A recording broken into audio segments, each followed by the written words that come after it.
নমস্কার বন্ধুরা, আজকের কবিতার নাম মনের খেলা। লেখা পাঠে গোপাল দাস।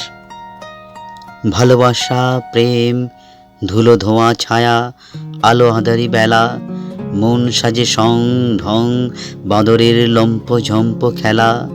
স্বার্থ ব্যর্থ ইমারত, পাষাণ আসান, সময় বলবান মহান, ক্ষুদ্র তুচ্ছ নয়, জ্ঞানী জ্ঞান, বৃক্ষ কত প্রাচীন। মন চঞ্চল দুরন্ত, অস্থির ব্যাকুল, দামাল জটিল কুটিল, আঁকা বাঁকা ঢাকা, চাদর বাঁদর, সোজা সহজ সরল। ক্ষোভ লোভ অহংকার ভয়ঙ্কর, ক্ষুদ্র সংকীর্ণ স্বার্থ শিখা।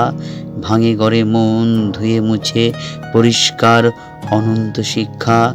মন অভিনেতা, অভিনয়, নাটক, যাত্রাপালা, বহুরূপী সংসাজ। লুকোচুরি করে স্বপ্ন চোরা, সফলতার লক্ষ্য কাজ। মন ভাঙে মন যখন তখন, আয়না চুরমার ব্যথা। স্মৃতির পাতা পাথর চাপা, মিথ্যা নকল গাথা। মনের কালি কত ঘন কালো, খোলা অন্ধকার ভয়। অভিনয় আরো অভিনয়, সাবলীল দক্ষ অভিনয়। মন খোঁজে মন, সহজ সরল সোজা।